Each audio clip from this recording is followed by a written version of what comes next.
Hello everyone, greetings from one who is no Eldritch as a point of reassurance, AJ here, and I raise that point for those who don't know Iosan lore especially well, but it'll be clarified in a few minutes' time. This one has been some time in coming, but no matter, I hope that it'll be somewhat fun or informative, or hopefully both. Lord Ghyrrshyld, Nyssor of House Vyre, Goreshade the Bastard, Goreshade the Cursed, Goreshade Lord of Ruin, Lord Ghyrrshyld the Forgiven. And yes, I know I've just listed his tabletop incarnations plus his pre-game setting and rank and title, but it can't be denied that his story is intriguing. I can't really put it any other way. One of the first notable named Iosans in the setting, and the second, I believe, to be playable in Warmachine, Goreshade is one of the signature Crix casters, introduced in Escalation way back in 2004, when Privateer Press writers offered a brief experiment of narrative in the present tense. Goreshade is, for me at least, one of the most fascinating characters in the setting, owing to his deep connection to his pre-Eldritch existence life, his motivations for throwing in his lot with the Dragonfather in the first place, and the sheer breadth of his journey given his apparent mortality. The Iron Kingdoms were introduced to the Goreshade that humans know him best as by Asphyxius, and the then Iron Lich was the only one among the sentient who knew of the elves' reasons for becoming undead and eldritch. But it appears as though he cared little for them, should Goreshade have provided his reasoning in full, which is quite unlikely.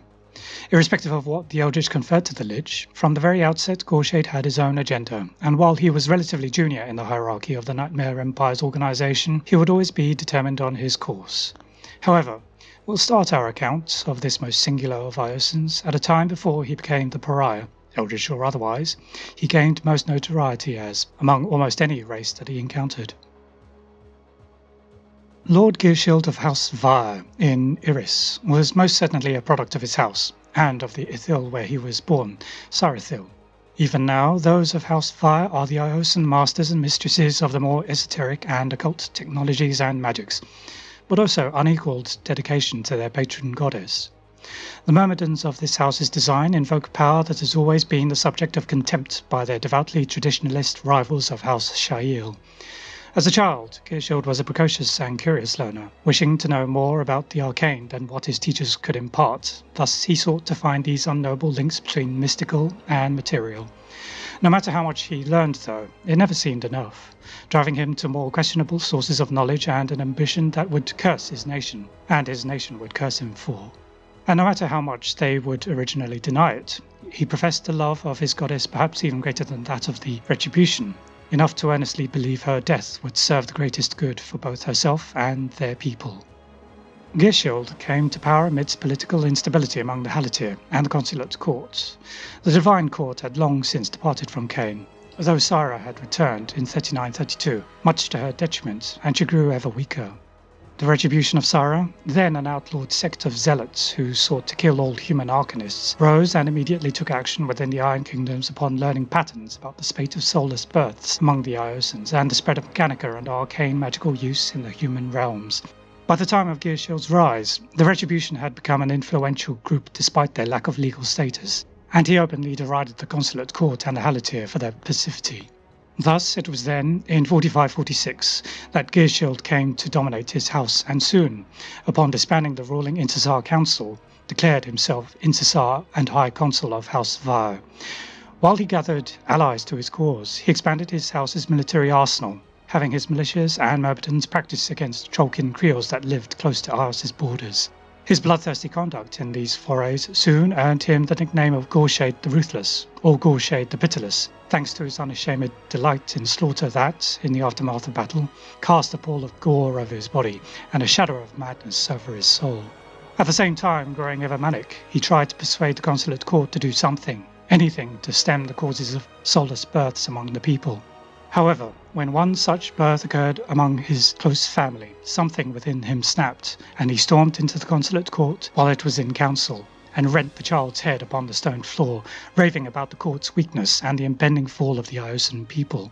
He was quickly ushered out amidst the inevitable chaos, and, with his retainers, retreated to Eiryss, where court representatives followed to arrest him. When these agents were denied, they pressed their warrant. What followed were the first shots of the War of the Houses. With genius and resources both in great quantity and quality, Ghyrrshyld marshalled allies from around Iryss and shocked the nation by besieging Scyr. In a stroke of brilliance, he succeeded in capturing the consulariat while ensuring that the capital's garrison was in no position to protect the centre of Iosan government. However, an allied army from houses Nyar and Elaware, aided by the city's garrison forces of House Selaware and myrmidons of House Shail, succeeded in freeing the hostage consuls and driving Ghyrshyd's forces out of the capital and back to Iryss. For 2 years, war raged in and around Iryss as Ghyrrshyld stood defiant in his beliefs. In this time, he gathered children to experiment upon, and whether you approve of the dubious morality of such action, he professed doing so to find the root cause of soullessness. That he did not succeed, however, might help inform your opinion. It should not come as a surprise that during this accursed period, his nickname quickly changed to Goreshade the Bastard, given to him as much by his dwindling allies as by his enemies. Nonetheless, such were his actions and searing rhetoric that it drove the Retribution of Scyrah and Halatyr into alliance, for the Retribution refused to believe that they had the same purpose as this most despised of noble lords. The Retribution's mage hunters willingly paved the way for the Halatyr's forces' final assault on the Vyre stronghold. There, the allies' commander in the field, Dawn Lord Vyros Nyar, caught up to Ghyrrshyld and almost defeated him were it not for the intervention of a bodyguard, allowing the now former Narcissar to make good his escape through the tunnels and hidden routes beneath the city, despite his near-mortal wounds. He fled to the ruined and ruinous city of Eversail, but could only do so alone, so complete was he beaten in this war. In a time when his name was not so taboo, Ghyrrshyld possessed an incomparable library on arcane and occult lore, charting the histories of many nations and the powers their priests and kings wielded. This library was also incomparable in its forbidden texts, and it is alleged that among the tomes lay journals and accounts written by the disgraced priests of the cult of Nero, sacrilegiously named for the lawkeeper of the divine court. At Eversail, home to the fane of Nero, they fraudulently claimed the return of their god to Ios, and when their scion house, House Nyar, learned of the blasphemy that pervaded the city, the cult was decried, and the corrupted priests executed. However, rumours spread that to escape their fate, many priests enacted heretical rituals upon themselves and became eldritch, cursed undead, reliant on the life force of those unfortunate to be nearby when they hunger, to maintain their existence. Ghyrrshyld, it seems, knew of the means of how to do this, though did not have the resources or personal ability to do so. He found the solutions to both these problems in Eversail. Unlike other eldritch, though, Goreshade sought immortality not through simple fear of death, but a burning compulsion to see his work done. No matter his motivations, though, after leaving that accursed city, it is unknown what path Goreshade took towards service with the Dragonfather, whose servants were the most well-versed in such matters of souls, life and death. Viktor Pendrake had an unfortunate, if non-lethal, encounter with an eldritch in Corvus, and while he knew of such beings from his assistant, Adrea Laurier, given the circumstances of the meeting, it is not inconceivable that he came upon a lately corrupted Ghyrrshyld.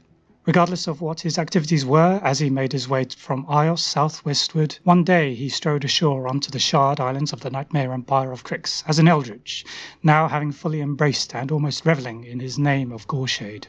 There he was happened upon by Iron Lich Asphyxius, who recognized the raw power within the eldritch and took him into his service.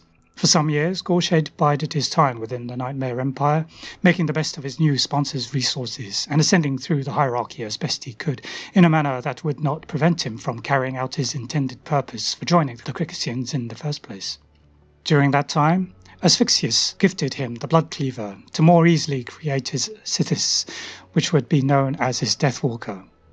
While none but Asphyxius himself knows the history of that blade which Goreshade would use during the early days of his career as a Ghyrrshian, some believe that it was an experiment in which the then Iron Lich bound soul to sword, using an Orgoth-derived ritual, a significant refinement of that which crafted fell blades, such as those wielded by the Doomreaver swordsmen of Kador.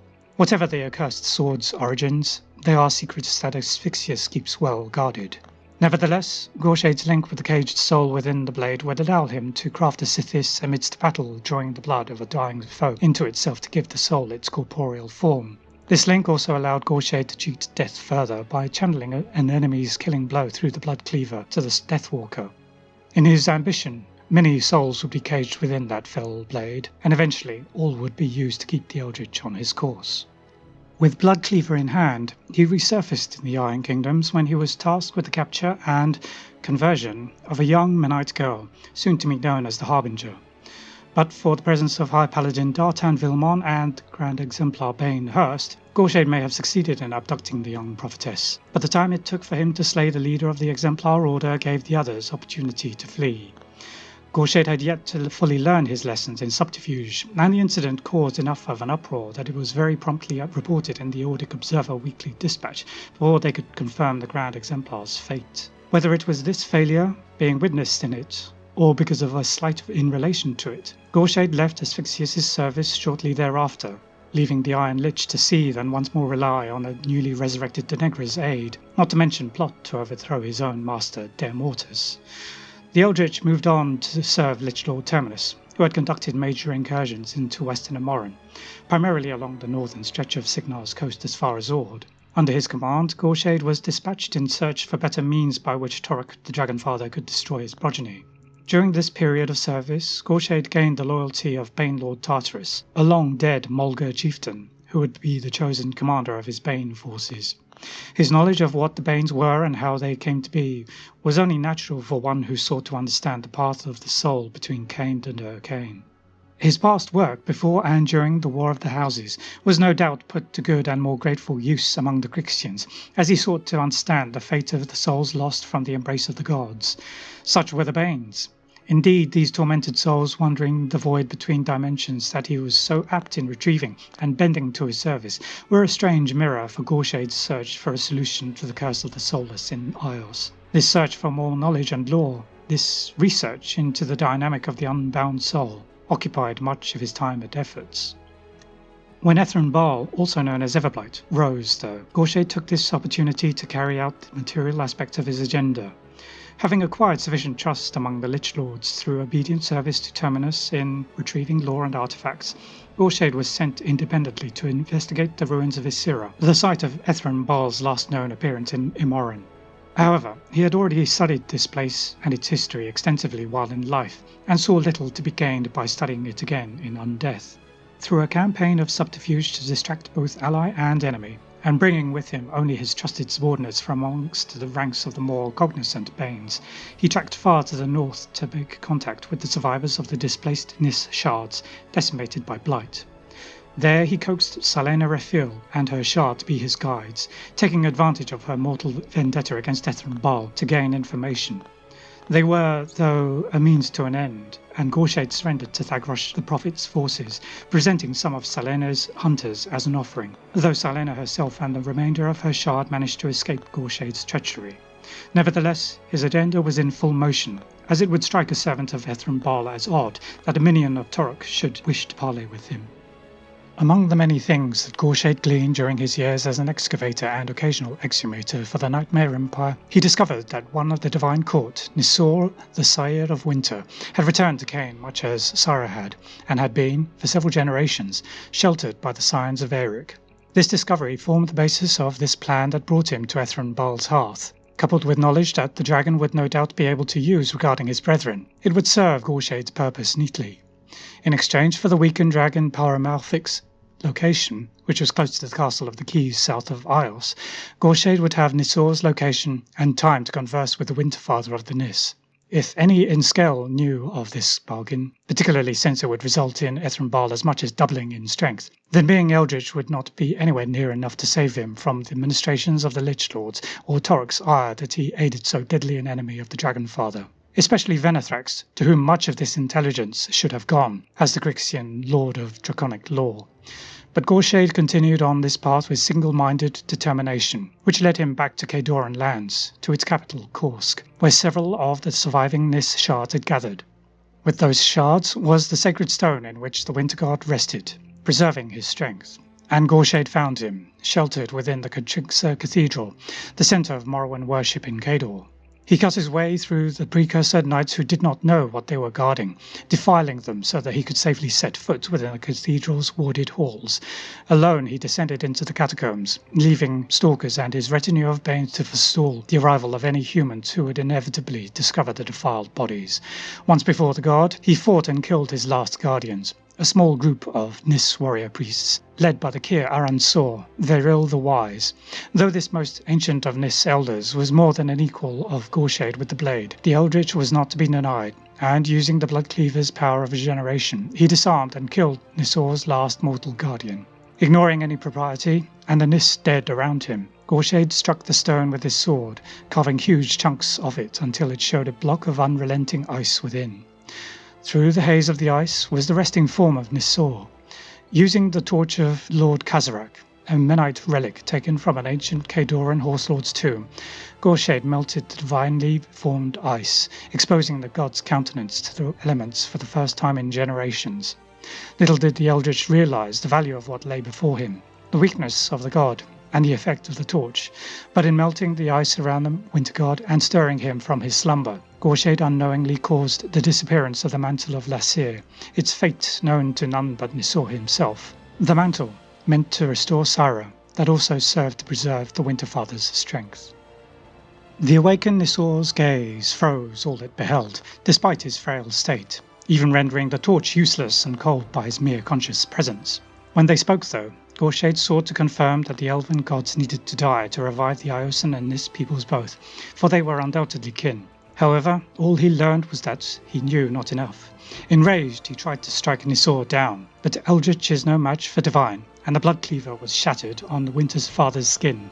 Unwilling to back down, though, Goreshade wrenched the god's weapon, Voas, from the ice and tried yet again, but met with similar failure, while the sword itself threatened to overcome him, freezing to the hand that held it.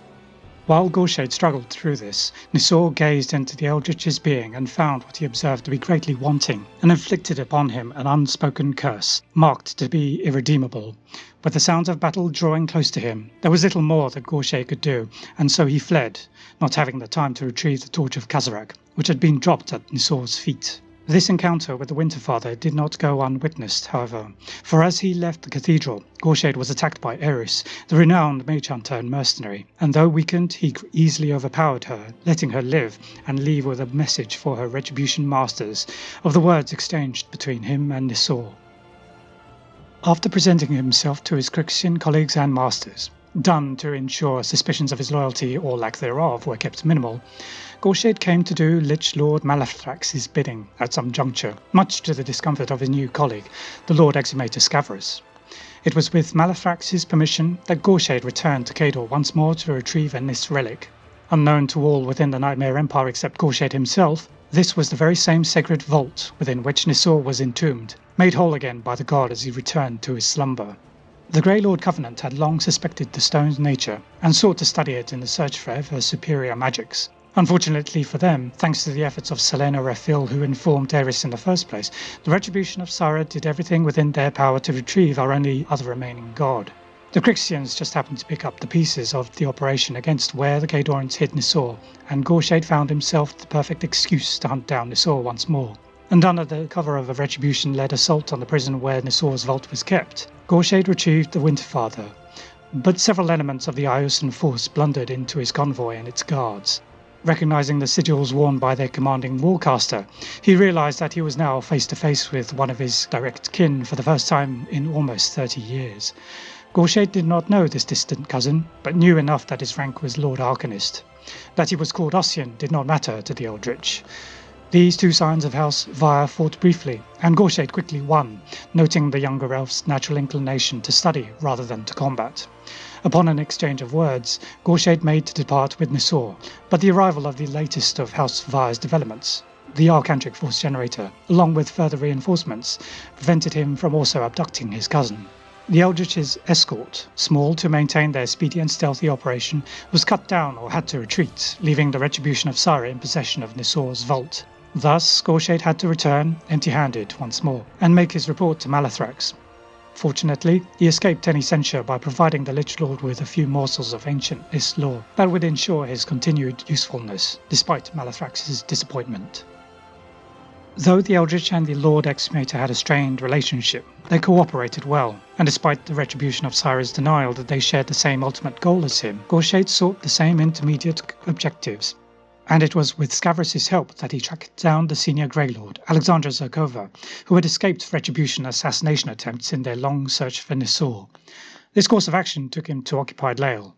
Both Ghyrrshyld and Zoktavir were attempting to overtake Ossyan, who was taking Nyssor back to Ios, but where Ghyrrshyld understood the mentality and drive of the Retribution, his human counterpart did not. Aware that Zoktavir had retrieved the Torch of Khazarak that Ghyrrshyld had dropped several months before, he persuaded her to provide her cooperation, knowing it was guaranteed until such time as she could betray him. But he had planned for this. Firstly, it helped that Ghyrrshyld knew and did not inform Zoktavir that Ossyan was slowed by the wound dealt to him during their fight, allowing him to make his preparations more thoroughly. The Khaydoran would serve as a useful distraction, chasing down the young Lord Arcanist while Ghyrrshyld did more productive things, such as a reunion with the now Incisar Vyros Nyssor. Resuming where they left off from their last head-to-head, they fought, and once more Ghyrrshyld tried to persuade his former countrymen of the need to free the gods from what tied them to Cain and return them to the Veld. Being the ever-ambitious one, though, Vyros did not heed his words, but at the very least Ghyrrshyld planted a seed of doubt within him. And, having arranged a bit of misdirection from his Khaydoran stooge, this doubt was enough for Ghyrshyd's purposes as, amidst the ensuing chaos, he disappeared into the shadows once again. From here, time was of the essence, and his plan was an intricate one. He counted on the Retribution capturing either Zoktavir, the Torch of Khazarak, or both if he was lucky, while he made his way into the Iosan hinterlands some other way. He knew that however stealthily he did so, it would be impossible to bring such a powerful relic as the Torch into Ios without being detected by the wards of the great house's Sibyls. Getting himself and his undead escort past the border was going to be difficult enough.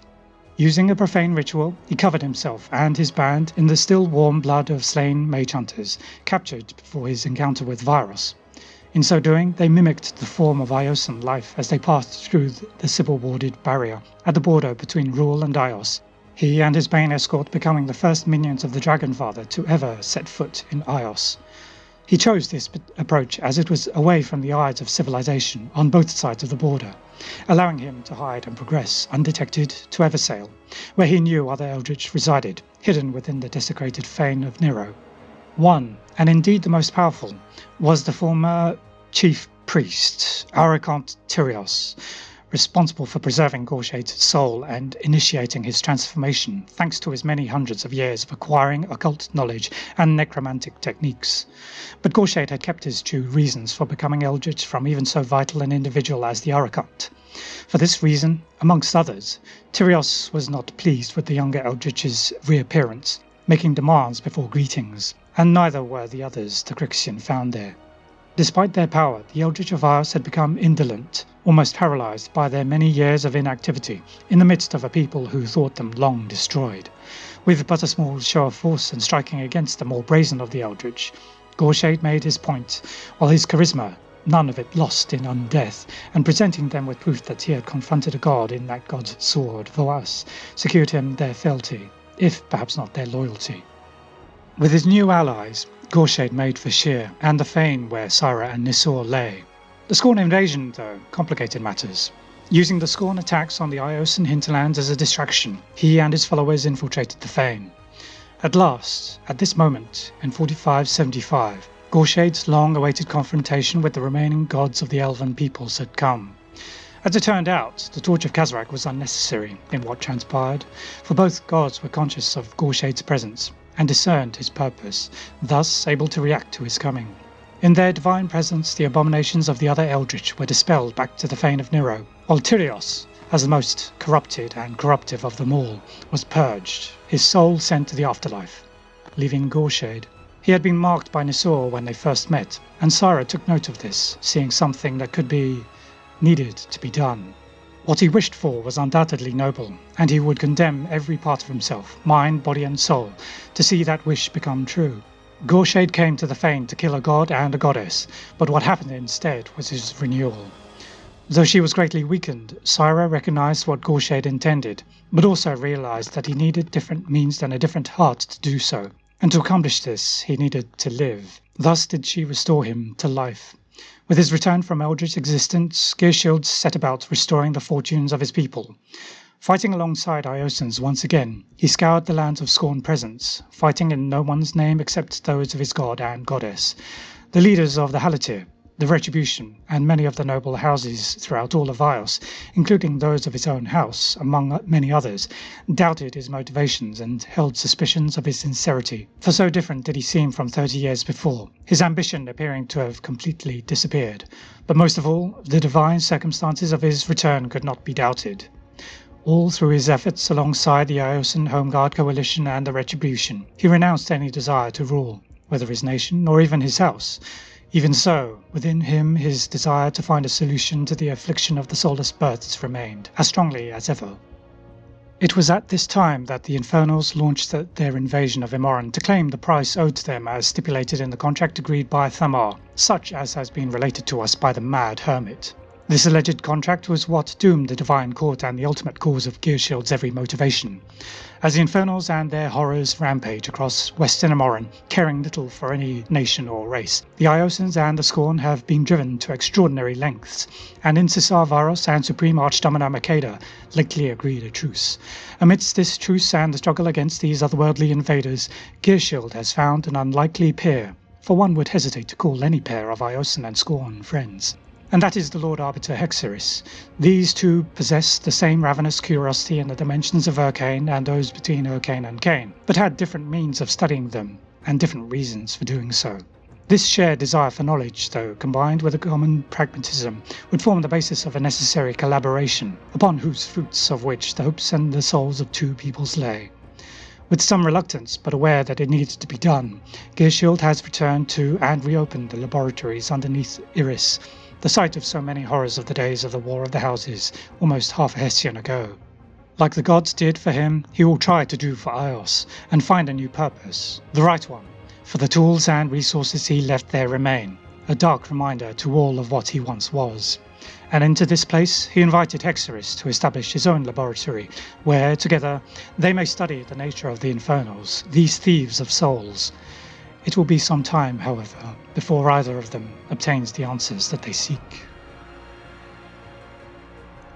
In all his life, undeath, and new life to date, Ghyrrshyld and Goreshade possessed a keen intellect that was matched only by his martial prowess. Even as a child, he confounded others with his curiosity, intelligence, and questioning nature, far more so than was typical even for a scion of House Vyre. During his days as an active noble of his house, he became a charismatic and passionate personality, almost all of it driven by what knowledge he held and his ongoing search for more. Though this charisma and passion became a great deal more muted after his restoration by Scyrah, it was still there, held beneath the surface and restrained, let out only when needed. But no matter what, even as an eldritch, he fervently believed in Scyrah and her importance to the Iosan people, despite that same Iosan people's failure to understand his belief in the necessity of her death. However, these aspects were tied inextricably to his immense ambition, an ambition that was ultimately his undoing during the War of the Houses and the years leading up to it. It is thus fortunate for all, including himself, that he possesses no such ambition now. He is instead humble and taciturn, but no less charismatic and passionate for it. This transformation into what some viewed as a loyal avatar of Scyrah and Nyssor, despite what the actual intentions of the gods may have been, prompted groups of devout Iosans to declare him Ghyrrshyld the Forgiven. What he will now achieve, though, remains to be seen.